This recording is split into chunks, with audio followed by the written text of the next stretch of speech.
The Bodyguard, a pet dog bedtime story for children. Today we have a book named The Bodyguard, a pet dog bedtime story for children.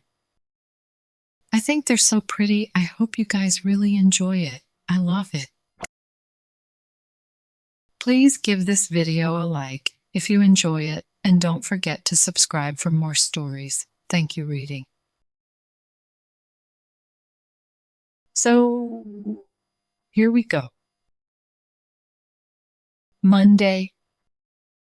Being Alex's bodyguard is an enormous responsibility. He's only 5, so he needs a lot of watching over. You see, Alex's mom, Natalie, has a most unusual job.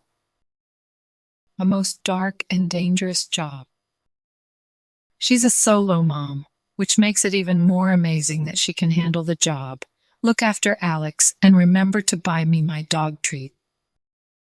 Okay, I'm sure you want to know what her job is. Hold on to your hat. She's a coach for the school's junior netball team. Now you might laugh, but around here, it's no laughing matter.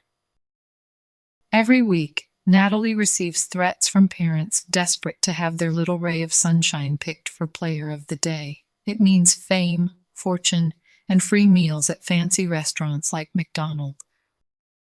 When Alex started school, I volunteered to be his bodyguard because an attempt to kidnap him had been made before. On his 5th birthday, a strange man ran up behind him as he was crossing the road, picked him up, and ran off with him. Thankfully, Natalie caught him, and all was well. A car screeched to a stop, and a pale-looking, shaking lady hopped out. She'd seen it all. The problem is, Natalie doesn't get it like I do. She ended up thanking the guy for saving Alex. She should have had him sent straight to prison. Saving Alex. That guy is up to no good. Every day I walk Alex to school and sit outside his classroom. At lunchtime I play it cool. No one knows I'm an undercover bodyguard dog. I make sure I join in all the ball games and test any food scraps for poison. Tough job as it is. Someone's got to do it. Anyhow, school has been safe now for ages. It's the home scene that's getting scary. That guy has been hanging around during the day. I can smell his aftershave. He must get in when Alex is at school. Maybe he's stealing things. Strange thing is, though, his smell is only ever in the kitchen on days when Natalie's come home for lunch. Now I will have to split my time between school and home. I need to see what that guy is up to. Natalie's coming home for lunch tomorrow. Sure hope Alex will be all right without me to fetch the ball for him and the boys. Tuesday. I walked Alex to school, told him I would be back later, then headed home. Bright kid, he seemed to understand. Most kids these days only know 2 languages, human and computer. But Alex, now he's truly multilingual. He's got dog and cat mastered. I must protect that kid at all costs. Anyhow, I went home and checked it out, all locked up tight and secure. No one's getting in here, especially with me sitting out the front. Well, that's what I thought. But then the strangest thing happened. Natalie turned up at lunchtime humming. She never used to. She's always worn out from her dark and dangerous job. Now she hummed. You can imagine, I was worried. 5 minutes later, I was shocked. Who should I see walking up the path? It was, you guessed it, that guy. He was humming, too.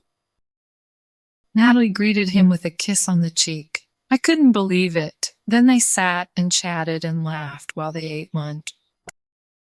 And no dog biscuits came my way. I note that simply as a detail, bodyguards are sticklers for detail. It's nothing to do with me being put out. No, not at all. Anyhow, when he stood to leave, I growled and barked, and Natalie finally noticed that I was there and not at school. How can she spot the best netball players if she doesn't even see me sitting there right in front of her for an hour? She must be sick. That guy has to be poisoning her. Once he left, I tipped out the rubbish bin and sniffed the lunch scraps for any telltale poison smells. Being a brave and noble dog, I also did a taste test on a few items until Natalie yelled at me and kicked me out. She's forgotten my role in protecting her boy. It must be that guy making her brain a bit vacant. Never mind. I'm loyal. I'll stick by until this whole nasty guy thing is resolved, no matter how he turns my family against me. Sniff, I have got to go now. Wednesday. That guy was back again today. I must say, perhaps I was wrong about him. He came with a pocket full of the best dog treats, usually only reserved for Christmas. And he knows how to give a good all-over body scratch. Hardened kidnappers wouldn't care about those kinds of things. They kick dogs and only feed their victims cold, moldy leftovers. That's been my experience anyhow. Thursday. I've observed that Natalie's a lot happier when that guy visits. Today he was there after school, this time with a girl who he claims is his daughter. I watched him closely. No signs of kidnapping, not yet, anyway. In fact, he kicked the ball around with me, Alex and the girl, just like he belonged there. And he brought more dog treats, a small detail worth noting. Friday. That's it. It's resolved. He's not a kidnapper. The truth is, he's a coach for the school's junior soccer team. Obviously, he's linked up with Natalie so they can both protect each other from those crazed parents who want to kidnap their kid. No wonder, really. Of course he would choose our family.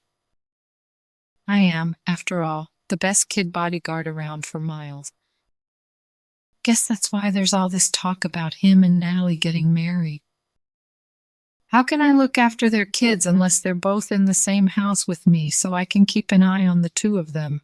Plus, when I'm not busy looking after the kids, I'll have to check up on the big bag of dog treats that guy left in the garage.